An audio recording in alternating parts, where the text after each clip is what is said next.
আসসালামু আলাইকুম সবাইকে, কি অবস্থা সবার? আশা করি সবাই ভালো আছো। তোমাদের জীবের বংশগতির ও বিবর্তনের এই চ্যাপ্টারের এমসিকিউ ক্লাসে আবারও হাজির হয়েছি তোমাদের সবার প্রিয় সাজ্জাদ ভাইয়া। তো আজকের এই ক্লাসে শুরু করার আগে তোমাদের সাথে কিছু কথা বলতে চাই। যেমন আমরা বন্দি পাঠশালা সবচেয়ে সিগনেচার একটা কোর্স আছে যার নাম হচ্ছে পাওয়ার প্লে, যেটা আমরা এসএসসি এবং এইচএসসি দুটি ব্যাচের জন্যই ছেড়ে থাকি। তো এসএসসি যারা তোমাদের সামনে পরীক্ষা আছে 2025 ব্যাচের শিক্ষার্থীরা, তোমরা যদি এখনো মনে করো যে আমার লাস্ট এই শেষ মুহূর্তে কিছু প্রিপারেশন দরকার, তাহলে অবশ্যই তুমি পাওয়ার প্লেতে ভর্তি হতে পারো। তোমার এখানে সকল বিষয়ের উপর basic CQ MCQ class, archive class, 80টি লাইভ ক্লাস, 50টি অধ্যায়ভিত্তিক পরীক্ষা সহ অনেক অনেক ফিচার রয়েছে। কে কারা কারা ক্লাস নিয়েছেন? তোমাদের সবার প্রিয় সৈকত ভাইয়া, ইয়ার ভাইয়া, কাব্য ভাইয়া, শুভ ভাইয়া, সুমি আপু, তোমাদের নূর ভাইয়া আছেন, তোমাদের মানিক ভাইয়া আছেন, দেবাশিস ভাইয়া আছেন এবং আরো অনেক স্টার টিচার আছেন। ওকে, তো সর্বপ্রথম আমরা এই অধ্যায়ের এমসিকিউ দিয়ে শুরু করি। সিলেট বোর্ড 2019, পিতামাতার বৈশিষ্ট্যগুলো সন্তান সন্ততি দিয়ে সঞ্চারিত হওয়ার প্রক্রিয়াকে কি বলা হয়? বৈশিষ্ট্য যেহেতু বলেছে, তার মানে বৈশিষ্ট্য সঞ্চারিত হওয়ার প্রক্রিয়াকে বংশগতি বলি। কেন?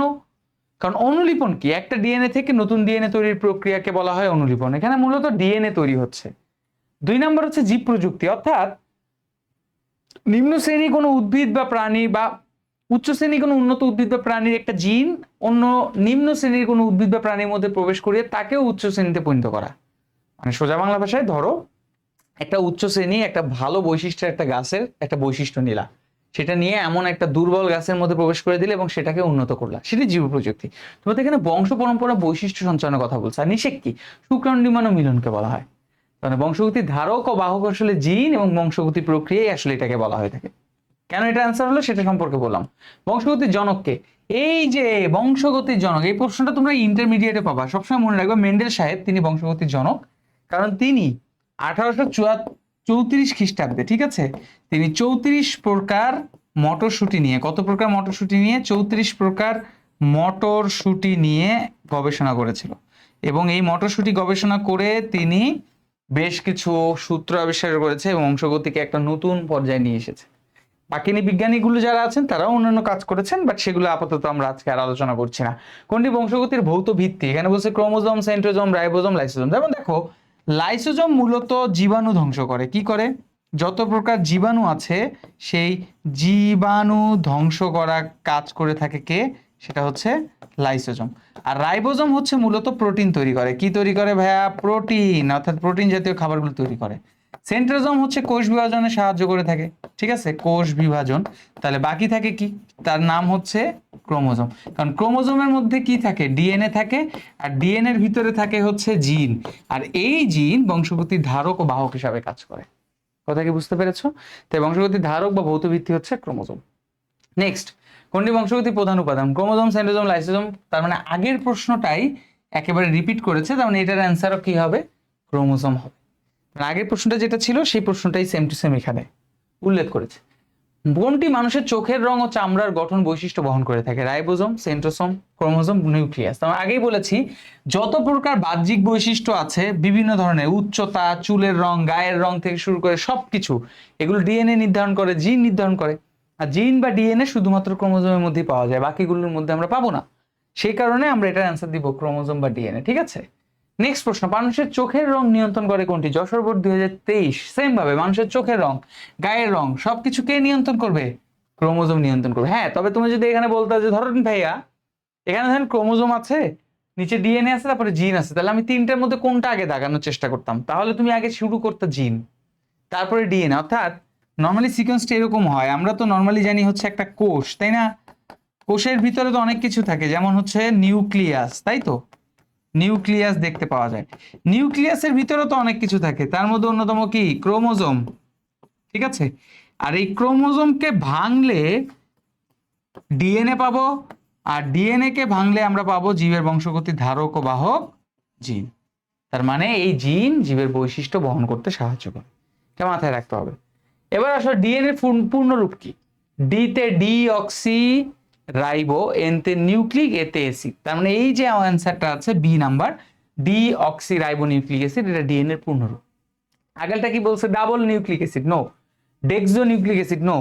এটাতে ডি অক্সি নিউক্লিক অ্যাসিড পর্যন্ত ছিল, কিন্তু ribo, D oxy ribo nucleic acid বলা হয়েছে। আচ্ছা দেখি দুটার মধ্যে পার্থক্য কি?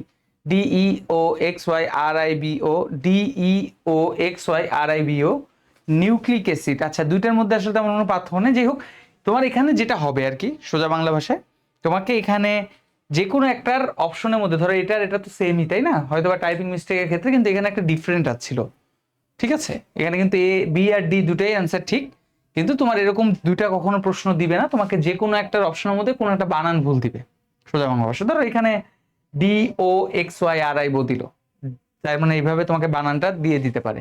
তো একটা অ্যান্সার হবে, তো বানানটা তোমাকে মেইনলি খেয়াল রাখতে হবে, এটা হচ্ছে ইম্পর্টেন্ট বিষয়। চলো আমরা পরের প্রশ্ন দেখি। মানব দেহে ডিএনএ কয় সূত্রক? 1 সূত্রক, 2 সূত্রক, 3 সূত্রক, 4 সূত্রক? আমরা সবসময় জানি যে ডিএনএ সবসময় কয় সূত্রক হয়ে থাকে? 2 সূত্রক। তবে ডিএনএ 1 সূত্রকও হতে পারে, 1 সূত্রকও হতে পারে, ঠিক আছে? ডিএনএ 1 সূত্রক হতে পারে। এটা কাদের ক্ষেত্রে হয় জানো? এটা হচ্ছে ভাইরাসের ক্ষেত্রে, ভাইরাস, স্পেশালি ভাইরাসের ক্ষেত্রে হয়, যেমন M13 কোলিফাস ভাইরাস। তবে যেহেতু আমাদের এটা মানুষের ক্ষেত্রে বলছে, মানুষের ক্ষেত্রে সব সময় ডিএনএ কয় সূত্রক হয়ে থাকে? 2 সূত্রক হয়ে থাকে।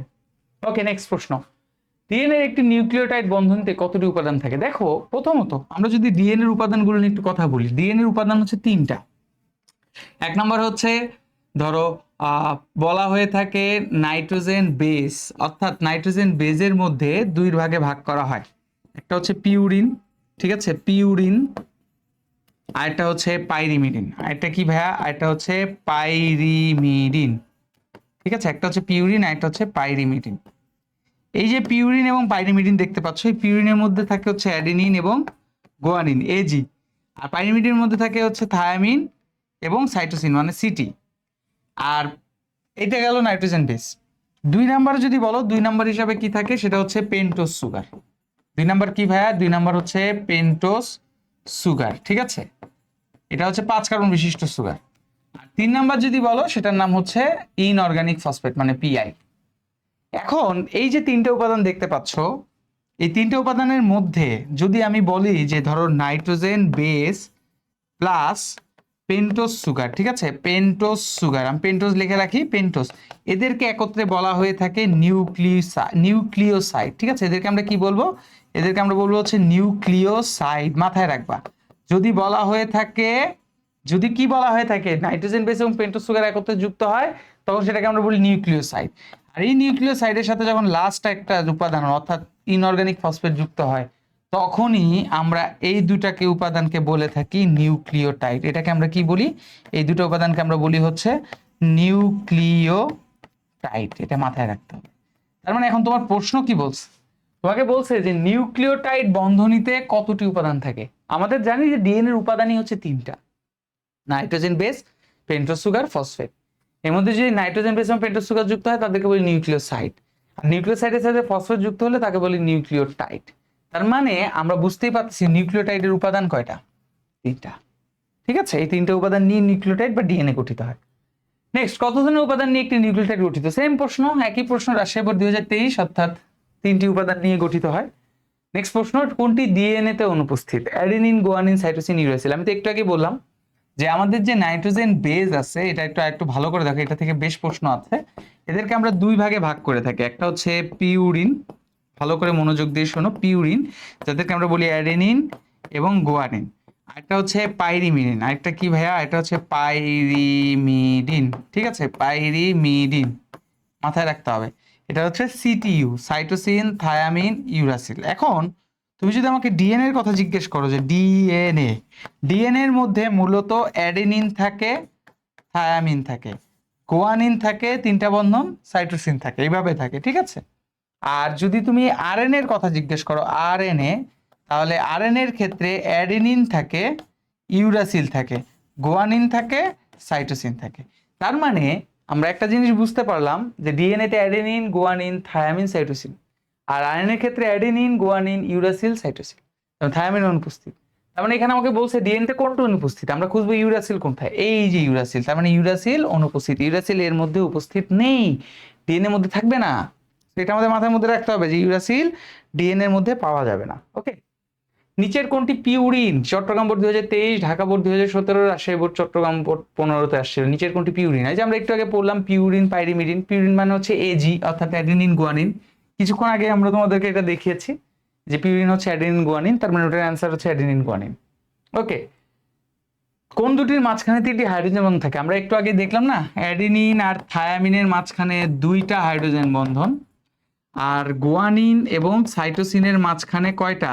3টা হাইড্রোজেন বন্ধন। তার মানে আমাদের এখানে জিজ্ঞেস করছে যে নিচের কোন দুটির মাঝখানে হাইড্রোজেন বন্ধন থাকে? 3টি।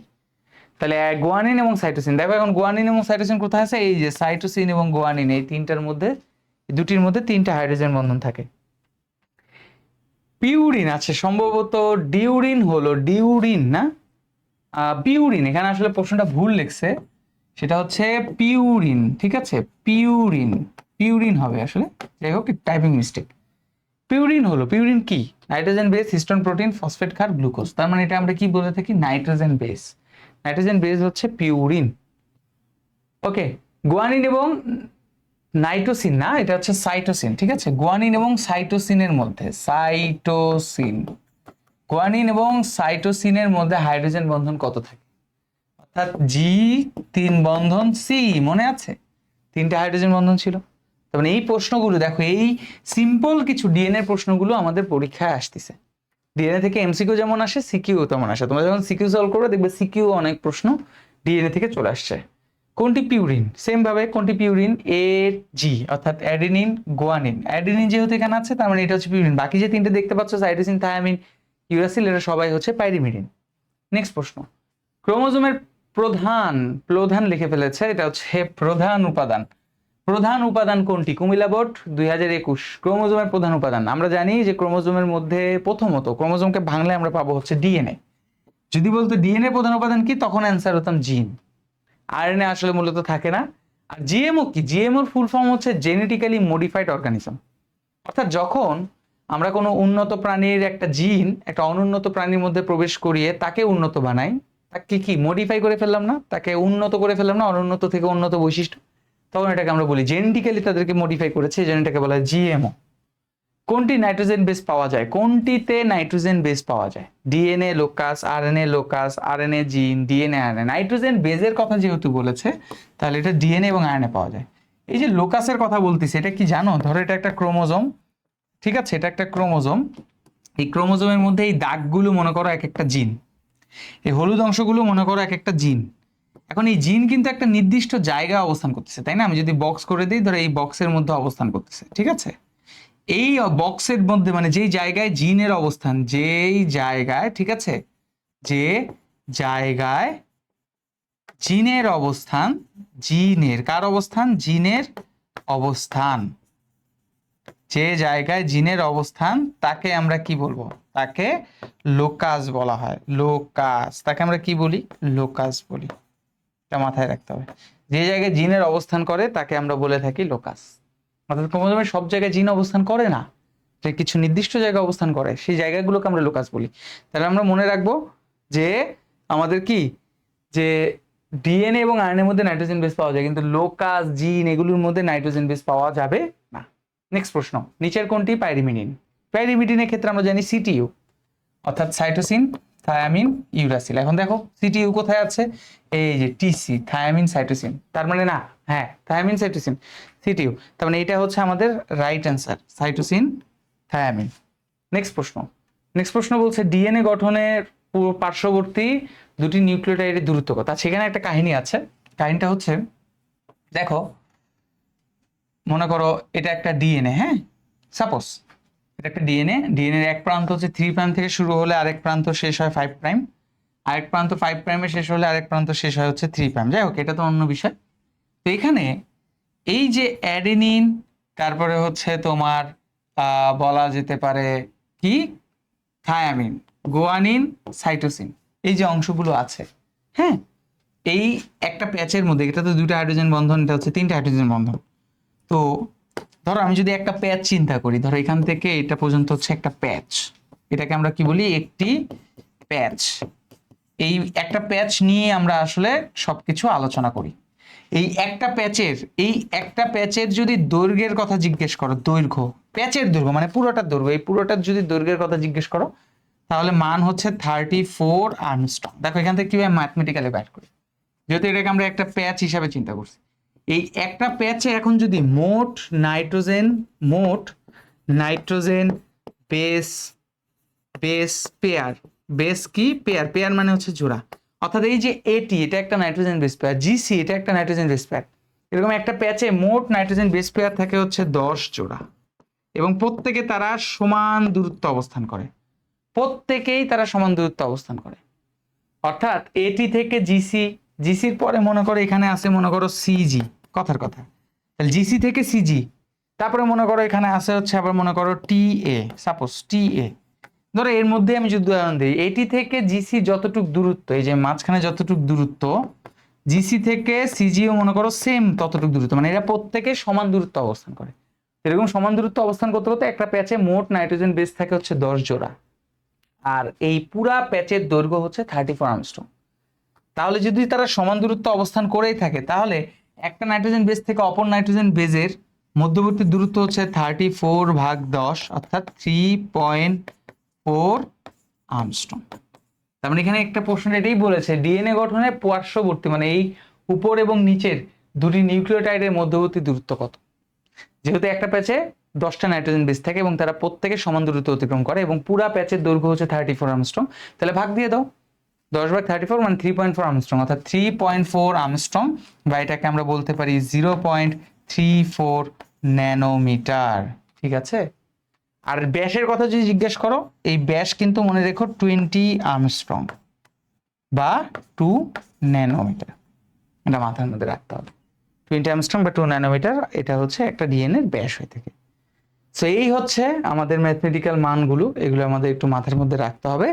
এবার আমরা চলো সামনের দিকে চলে যাই। ডিএনএ প্রতিটি ঘূর্ণনে কতটি নিউক্লিওটাইড উপস্থিত থাকে? ওই যে ঘূর্ণন মানে কি জানো? ঘূর্ণনে মানে হচ্ছে একটি প্যাচ, আমরা একটু আগে কেবল তোমাদেরকে বললাম যে একটি প্যাচে মোট নাইট্রোজেন বেস, একটি প্যাচে মোট নাইট্রোজেন বেস জোড়া, ঠিক আছে, বেস জোড়া বা বেস পেয়ার থাকে হচ্ছে 10 জোড়া। কত জোড়া?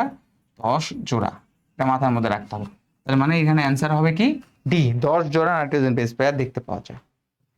নেক্সট প্রশ্ন, ডিএনএ ডাবল হেলিক্সের ব্যাস সর্বত্র কত? ওই যে আমরা যে ব্যাসের কথা বললাম, যে একটু আগে যে আমরা দেখালাম যে এরকম ডিএনএ ডাবল হেলিক্সের যে ব্যাস ছিল সেটা হচ্ছে 20 আর্মস্ট্রং বা 2 ন্যানোমিটার। তাহলে ব্যাসের কথা যেহেতু জিজ্ঞেস করছে, তাহলে এটার অ্যান্সার হবে হচ্ছে 20 আর্মস্ট্রং বা 2 ন্যানোমিটার। নেক্সট প্রশ্ন, ডিএনএ অনুপস্থিত থাকে কোনটিতে? কোনটাতে আসলে ডিএনএ থাকে না? দেখো এখানে বলছে কি সিউডোমোনাস, অ্যান্টামিরা, টোবাকো মোজাইক, লেড ব্লাইট। এই যে দেখো ডিএনএ মূলত অনুপস্থিত থাকে হচ্ছে টোবাকো মোজাইক ভাইরাসে, কারণ টোবাকো মোজাইক ভাইরাস টিএমভি, এই টোবাকো মোজাইক ভাইরাস হচ্ছে এক ধরনের আরএনএ ভাইরাস। কি ভাইরাস? RNA virus. তো মজার বিষয় হচ্ছে তোমাদের এই ভাইরাস নিয়ে তো ওরকম কোনো তথ্য তোমাদের বইয়ের মধ্যে দেওয়া নেই। ইন্টারে গেলে লেড ব্লাইট, তারপর হচ্ছে অ্যান্টামিরা, সিউডোমোনাস, যেমন সিউডোমোনাস এক ধরনের ব্যাকটেরিয়া, এখানে ডিএনএ থাকে আরএনএ থাকে। অ্যান্টামিরাও এক ধরনের অণুজীব, সেখানে ডিএনএ আরএনএ উভয় থাকে।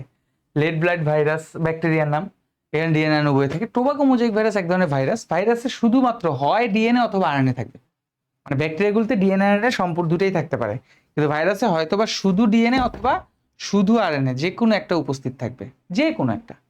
তো টিএমভি বা টোবাকো মোজাইক ভাইরাস মূলত আরএনএ ভাইরাস, অর্থাৎ এর মধ্যে কোনো ডিএনএ এর ছিটাফোঁটা নেই। কোনটি টিএমভির বংশগতির উপাদান? যেটা আমরা একটু আগেই বললাম যে দেখো টিএমভির উপাদান হচ্ছে বংশগতি আরএনএ, অর্থাৎ এর মধ্যে আরএনএ দেখতে পাওয়া যায়।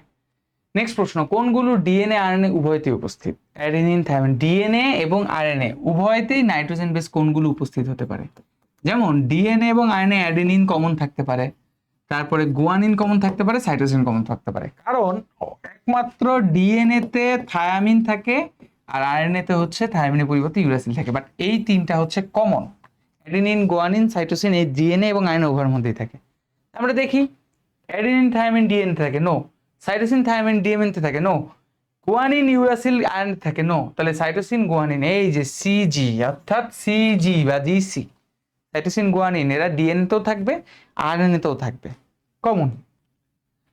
টিএমবি তে কোনটি থাকে না? সেম প্রশ্ন, টিএমবি তে কোনটি থাকে না, আবার আরএনএ তে কোনটি উপস্থিত? তোমাদের আগে মনে রাখতে হবে টিএমবি, আমি বারবার বলছি টিএমবি কি ধরনের ভাইরাস? RNA virus. তার মানে আরএনএ কোনটা থাকবে না? যেহেতু এখানে নাইট্রোজেন বেস নিয়ে কথা বলছে, তার মানে আরএনএ তে কোনটা থাকবে না? কোনটা থাকে না? থায়ামিন থাকে না, তাই না? তাহলে থায়ামিন থাকে না, এটা মাথার মধ্যে রাখতে হবে। থায়ামিন তোমার কার মধ্যে থাকে, তোমার হচ্ছে ডিএনএ মধ্যে থাকে। ইউরাসিল কোথায় দেখতে পাওয়া যায়? জিনে, ডিএনএ, আরএনএ। লোকাস, ইউরাসিল মূলত আরএনএ এর মধ্যে উপস্থিত, একমাত্র আরএনএ এর মধ্যেই আমরা ইউরাসিল দেখতে পাই। ওকে, নেক্সট প্রশ্ন, ডিএনএ এবং আরএনএ নাইট্রোজেন বেসের ভিন্নতা হয় কোনটির কারণে? এই যে ডিএনএ এবং আরএনএ, এই নাইট্রোজেন বেসের ভিন্নতা অনেকগুলো কারণ আছে। যেমন একটা হচ্ছে দ্বিসূত্র। ডিএনএ কি হয়ে থাকে? ডিএনএ মূলত দেখো, ডিএনএ মূলত দ্বিসূত্রক হয়, তাই না? দ্বিসূত্রক, দুই সূত্রক অর্থাৎ দ্বিসূত্রক। আর এটা হয় হচ্ছে এক সূত্রক।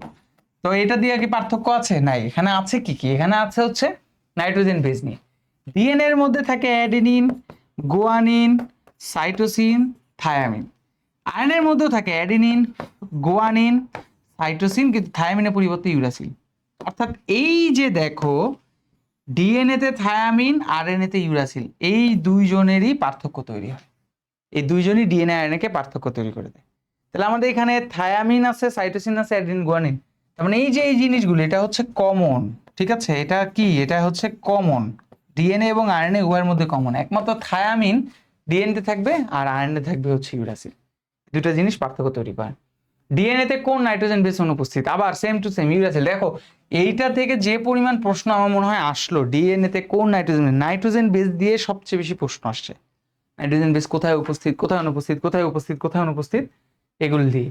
আরএনএ তে কোনটির পরিবর্তে ইউরাসিল থাকে? আরে, আরএনএ তে কোনটার পরিবর্তে ইউরাসিল থাকবে? থায়ামিনের পরিবর্তে ইউরাসিল থাকবে, তাই না? থায়ামিন ডিএনএ তে থাকে আর ইউরাসিল আরএনএ তে থাকে। আর অ্যাডেনিন, গুয়ানিন, সাইটোসিন সবার জন্যই কমন। কোন বেসটি শুধু আরএনএ তে পাওয়া যায়? ও বাবা, ইউরাসিল। তার মানে দেখছো, এই প্রশ্নগুলো আমরা একবার পারা মানেই হচ্ছে, বেসিক জানা মানেই হচ্ছে, এগুলো থেকে যত প্রশ্নই আসুক না কেন আমরা ইনশাল্লাহ পারবো। চলো আমরা নেক্সট প্রশ্ন দেখি। জীবের বৈশিষ্ট্য নিয়ন্ত্রণকারী একক নাম কি? ওকে, এবার আসছে জীবের বৈশিষ্ট্য নিয়ন্ত্রণকারী এককের নাম। একক যখনই বলবে তখনই বুঝে নিতে হবে জিন। জিন জীবের বংশগতির ধারক এবং বাহক, যা বৈশিষ্ট্য পরম্পরা বহন করে। তো এখানে অপশন আছে ক্রোমোজোম, ডিএনএ, জিন, আরএনএ। যদি এখানে জিন না থাকতো, কথার কথা, ধরো এখানে থাকতো ক্রোমোজোম, ডিএনএ, আরএনএ, নিউক্লিয়াস, এরকম থাকতো, তখন তুমি কোনটা দাগাইতা? তখন তুমি ডিএনএ দাগাইতা। যদি ডিএনএ না থাকে ক্রোমোজোম দাগাইতা, ক্রোমোজোম না থাকলে নিউক্লিয়াস দাগাইতা। অর্থাৎ সিকোয়েন্সটা আমি আবারও বলছি, দেখো সিকোয়েন্সটা কি? সিকোয়েন্সটা হচ্ছে কোষ, কোষের ভিতরে নিউক্লিয়াস, ঠিক আছে? বংশগতির ধারক ও বাহকের কথা বলছি। নিউক্লিয়াস খুঁজবো, যদি নিউক্লিয়াসের সাথে ক্রোমোজোম থাকে তাহলে ক্রোমোজোম দেখাবো।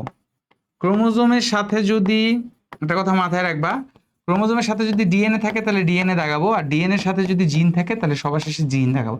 কারণ ফার্স্টে জিন দেখাবো, জিন না থাকলে ডিএনএ, ডিএনএ না থাকলে ক্রোমোজোম, ক্রোমোজোম না থাকলে নিউক্লিয়াস। এইভাবে মনে রাখবো। আর চারটা অপশনে যদি থাকে তাহলে সবার আগে জিন। জিন হচ্ছে জীবের বংশগতির ধারক বাহক, যা ডিএনএ এর অংশ। ডিএনএ কার অংশ? ক্রোমোজোম। ক্রোমোজোম কার অংশ? নিউক্লিয়াসের অংশ। এভাবে আমাদের অ্যান্সারগুলো মনে রাখতে হবে। তার মানে এখানে অ্যান্সার কি হবে? এখানে অ্যান্সার হবে হচ্ছে জিন। নেক্সট, ক্রোমোজোমের যে স্থানে জিন অবস্থান করে, তোমাদেরকে শুরুতে কিন্তু একবার বলেছিলাম, তাও একবার বলি। ধরো এটা একটা ক্রোমোজোম, ঠিক আছে? এই ক্রোমোজোমের কয়েকটা নির্দিষ্ট জায়গায়, ধরো এই নির্দিষ্ট জায়গায় জিনগুলো অবস্থান করছে। এই দাগগুলো ধরে নেওয়া হচ্ছে জিন। এই দাগগুলো কি? জিন।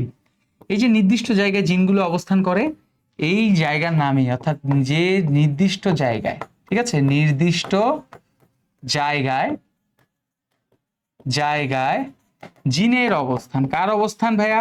জিনের অবস্থান, তাকে বলা হয় লোকাস। তাকে কি বলবো আমরা? তাকে লোকাস বলবো। লোকাস বলে। লোকাস মানে হচ্ছে লোকেশন থেকে শব্দটা আসছে। লোকেশন মানে কি? জায়গা। অর্থাৎ সব জায়গায় কি জিন অবস্থান করতেছে, একটা নির্দিষ্ট জায়গায় জিনগুলো অবস্থান করতেছে না ডিএনএ, সেটাকে আমরা কি বলবো? সেটাকে আমরা বলবো হচ্ছে লোকাস। মাথার মধ্যে রাখতে হবে। নেক্সট প্রশ্ন, জীবের বংশগতির বৈশিষ্ট্য সঞ্চারিত হয় কোনটির মাধ্যমে? সেম, জিনের মাধ্যমে। জীবের বংশগতির বৈশিষ্ট্য সঞ্চারিত হয় কার মাধ্যমে? জিনের মাধ্যমে। তারপরে বংশগতির জনক কে? Linnaeus, Darwin, Watson, Mendel. তার মানে বংশগতির জনক কে হবে? মেন্ডেল সাহেব। সে মূলত আমাদের বংশগতির ধারক ও বাহক বা জনক হিসাবে কাজ করে। অপরাধ স্থল হতে সিআইডি এর সদস্য নমুনা হিসেবে কিছু চুল সংগ্রহ করেছেন। অপরাধী শনাক্তকরণে উক্ত নমুনা দ্বারা নিচের কোনটি করবেন? তাহলে আমরা অপরাধ শনাক্তকরণের ক্ষেত্রে কি করি? ডিএনএ অনুলিপন করি, আরএনএ অনুলিপন করি। ডিএনএ টেস্ট হবে, এটা ড্যাপ টেস্ট না, ডিবিএ না, ডিএনএ টেস্ট, ঠিক আছে? এটা ডিএনএ টেস্ট হবে। তার মানে আমরা ডিএনএ টেস্ট করি। ডিএনএ টেস্টের মাধ্যমে অপরাধ শনাক্তকরণ বা ডিএনএ ফিঙ্গারপ্রিন্ট যেটাকে বলি, সেটা অপরাধ শনাক্তকরণ করতে পারি, স্বজন নির্ধারণ করতে পারি, তারপরে হচ্ছে পিতৃত্ব নির্ধারণ করতে পারি, তারপরে শ্রেণী বিন্যাস করতে পারি, আর অনেক কাজ করতে পারি। তার মানে চুলের মধ্যে আমরা ডিএনএ থাকি, সেই ডিএনএ টেস্টের মাধ্যমে আমরা অপরাধ শনাক্ত করতে পারবো। অপরাধ নির্ভুলভাবে শনাক্তকরণে নিচের কোন পদ্ধতি টেস্ট করা হয়? এখানে যতগুলো পদ্ধতি আছে না, যেমন পিসিআর পলিমারেজ চেইন রিঅ্যাকশন, এটার মাধ্যমে করা যায়, বাট সবচেয়ে জনপ্রিয় এবং উপযুক্ত টেস্ট হচ্ছে ফিঙ্গার প্রিন্টিং টেস্ট। এই ফিঙ্গার প্রিন্টিং টেস্টের মাধ্যমে টেস্ট করলে সাধারণত অপরাধ শনাক্তকরণ 100% সম্ভব। চিত্র একে কাটতে হলে কোনটি ব্যবহার করতে হবে? ফার্স্টে বুঝতে হবে এই অংশটা কি। এই অংশটার নামই হচ্ছে ডিএনএ। এই অংশটার নাম কি ভাইয়া? এই অংশটার নাম হচ্ছে ডিএনএ। এখন একটা কথা মাথায় রাখবা, ডিএনএ কে কাটার জন্য একটা এনজাইম লাগে। কি লাগে ভাইয়া? একটা এনজাইম। এবং এই এনজাইমের নাম হচ্ছে রেস্ট্রিকশন এনজাইম। এনজাইমের নাম কি? এনজাইমের নাম হচ্ছে রেস্ট্রিকশন এনজাইম। এটা কথা মাথায় রাখতে হবে, রেস্ট্রিকশন এনজাইম। ঠিক আছে, রেস্ট্রিকশন এনজাইম। তো এই রেস্ট্রিকশন এনজাইমের কিন্তু আরেকটা নাম আছে, যার নাম হচ্ছে বায়োলজিক্যাল নাইফ। বায়োলজিক্যাল নাইফ, বা এটাকে আমরা বায়োলজিক্যাল ছুরিও বলে থাকি। এটা মাথায় রাখবা। মূলত এই রেস্ট্রিকশন এনজাইম দিয়ে আমরা বিভিন্ন ধরনের ডিএনএ এর খন্ডাংশ বা ডিএনএ জাতীয় অংশগুলোকে কেটে ফেলি। তখন এখানে আমাদের অ্যান্সার হচ্ছে এ, রেস্ট্রিকশন এনজাইম। তার মানে ডিএনএ কে কাটতে কোনটি ব্যবহার করব? রেস্ট্রিকশন এনজাইমকে ব্যবহার করব। নেক্সট, মানব দেহে ক্রোমোজোম সংখ্যা কতটি? মানব দেহ কোষের ক্রোমোজোম সংখ্যা টোটাল সংখ্যা হচ্ছে 46টি। মনে রাখবা, টোটাল ক্রোমোজোমের সংখ্যা যদি জিজ্ঞেস করে 46টি। এর মধ্যে দেহ ক্রোমোজোম বা অটোজোম, দেহ ক্রোমোজোম, ঠিক আছে, দেহ ক্রোমোজোম বা যেটাকে আমরা অটোসোমও বলে থাকি। কি বলে থাকি? অটোসোম। অটোসোম, এই অটোসোমের সংখ্যা হচ্ছে 22 জোড়া। কত জোড়া? 22 জোড়া বা 44টি। আর যদি সেক্স ক্রোমোজোমের কথা বলা হয়, কি ক্রোমোজোম? সেক্স ক্রোমোজোম, ঠিক আছে।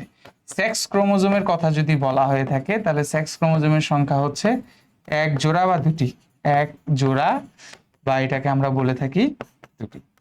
ঠিক আছে, তার মানে আমরা 46টি ক্রোমোজোম মানবদের মধ্যে দেখতে পাই।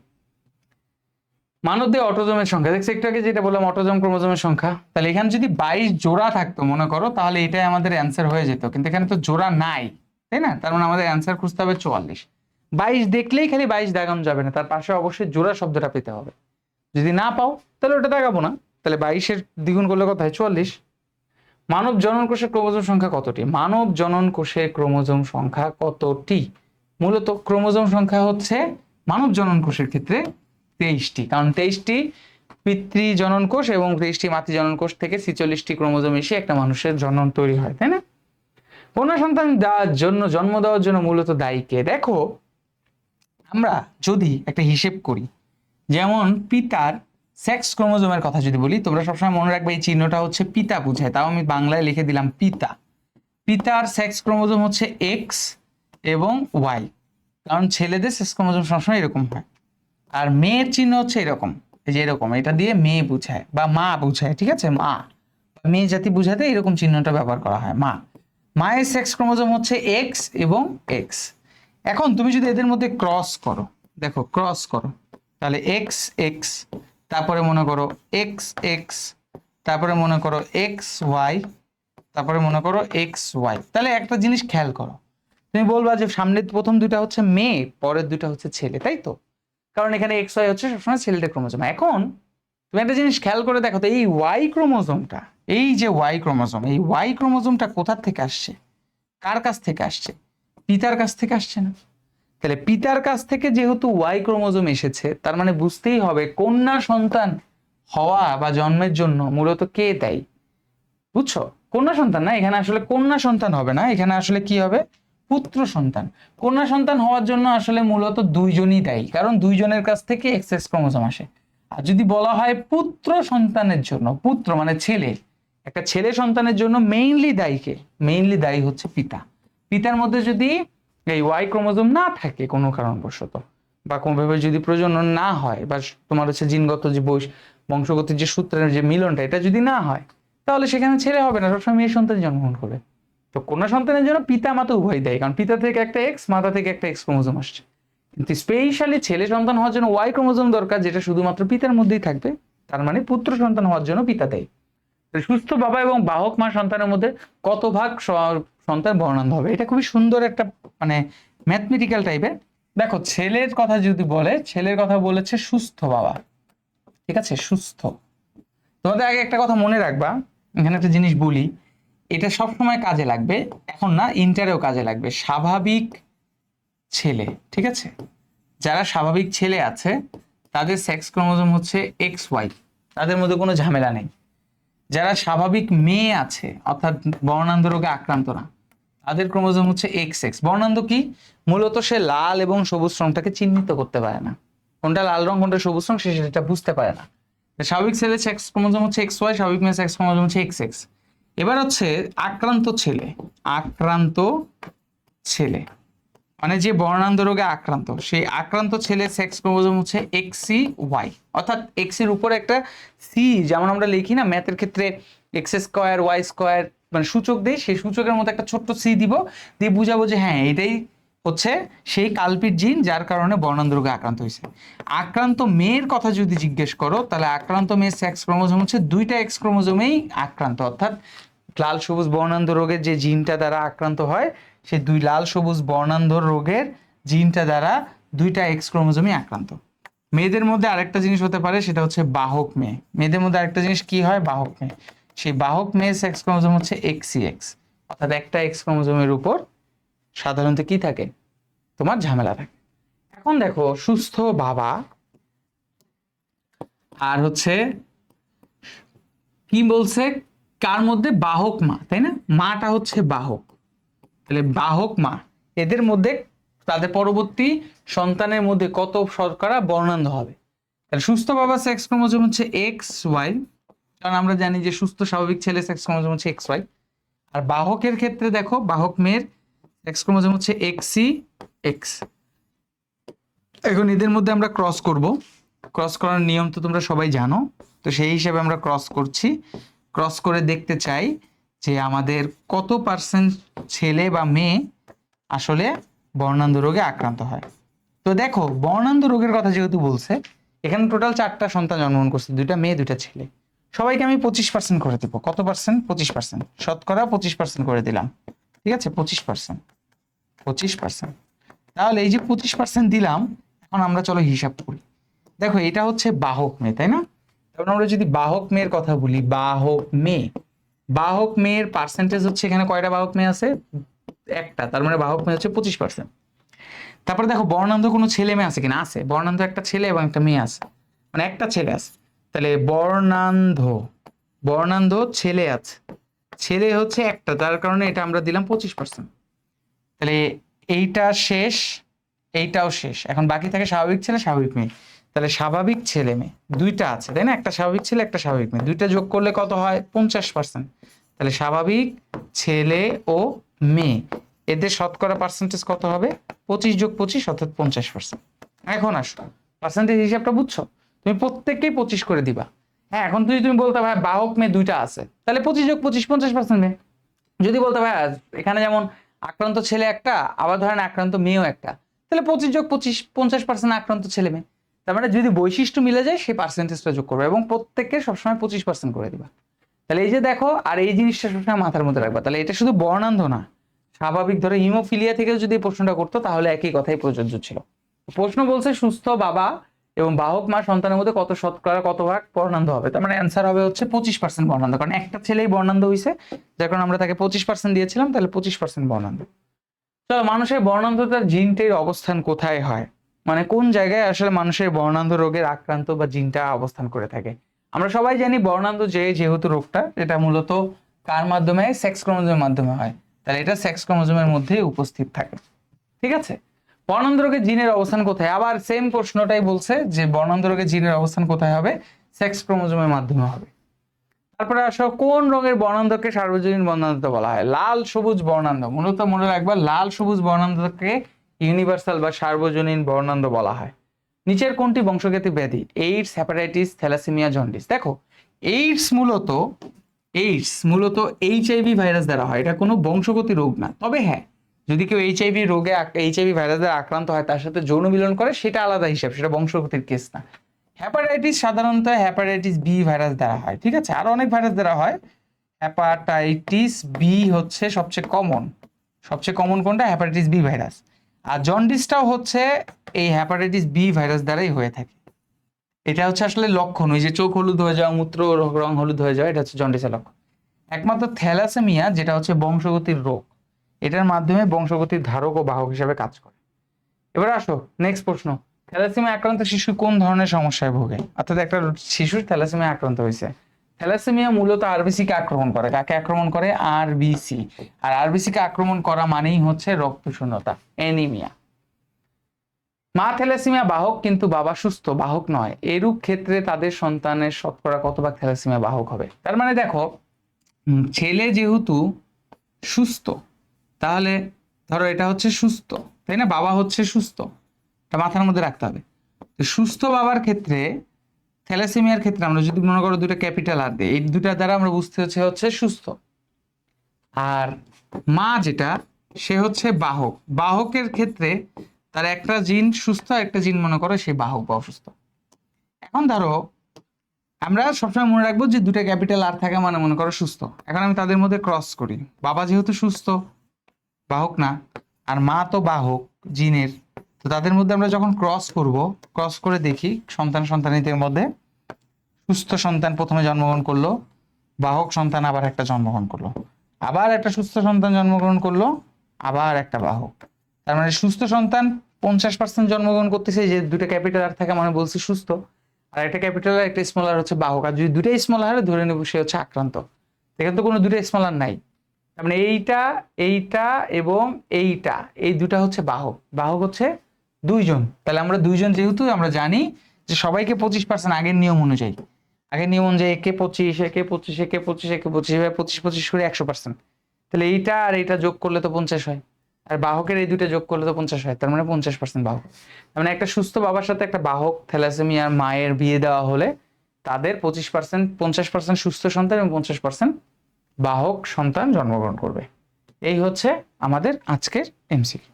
সো এই যে দেখো, আমরা যখন সলভ করাই, সলভ করার মাধ্যমে এই যে এই টাইপের প্রশ্নগুলো কিন্তু ম্যাক্সিমাম স্টুডেন্টরা পারে না, যে বাহক হলে কি হবে, বর্ণান্ধ বাবা বর্ণান্ধ মা সুস্থ, তাদের মধ্যে পরবর্তী সন্তানের পার্সেন্টেজ কেমন হবে, এই জিনিসগুলো নিয়ে পড়তে হবে। তবে সবচেয়ে বেশি প্রশ্ন কিন্তু আমরা দেখেছি কোথা থেকে এসেছে, ডিএনএ থেকে এসেছে, ডিএনএ গঠন থেকে এসেছে। ডিএনএ গঠন পড়বা, ক্রোমোজোমের গঠন পড়বা, নিউক্লিয়াসের গঠন পড়বা, এই যে বর্ণান্ধ রোগ নিয়ে পড়বা, বংশগত রোগ নিয়ে পড়বা, এগুলো নিয়ে বেশি বেশি করে পড়বা। এগুলো নিয়ে বেশি বেশি করে পড়লে তোমাদের দেখবা পরীক্ষায় প্রশ্নগুলো আসবে, তুমি ইজিলি প্রশ্ন অ্যান্সার করতে পারবা। ইনফ্যাক্ট শুধুমাত্র এটা যে অবজেক্টিভের জন্য আসবে তা কিন্তু না, তোমাদের যে সাবজেক্টিভ প্রশ্নগুলো আছে, সেই সাবজেক্টিভ যখন তোমরা সিকিউ সলভ করবা, দেখবে সিকিউতে সেম ভাবে এরকম প্রশ্নগুলো আসছে। তুমি প্রশ্নগুলো একটু ভালো করে দেখবা, প্রশ্নগুলো সলভ করবা এবং এই অধ্যায়টাকে টার্গেটে রাখবা, চেষ্টা করবা। কারণ এই অধ্যায়ের প্রশ্ন যদি তুমি পারো তাহলে কিন্তু 10-এ 10 পাওয়ার সম্ভাবনা থাকে। জেনেটিক্সের অনেক সূত্র আছে, সেই সূত্রগুলো যদি পারা সম্ভব হয় তাহলে 10-এ 10 পাওয়ার সম্ভাবনা থাকে। অন্যান্য অধ্যায় থেকে এই অধ্যায়টা অনেক মজার। তাই ভালোভাবে পড়াশোনা করো, ভালো থাকো, সুস্থ থাকো। দেখা হবে কোনোদিন কোনো একটি ক্লাসে। সেই পর্যন্ত আল্লাহ হাফেজ, আসসালামু আলাইকুম।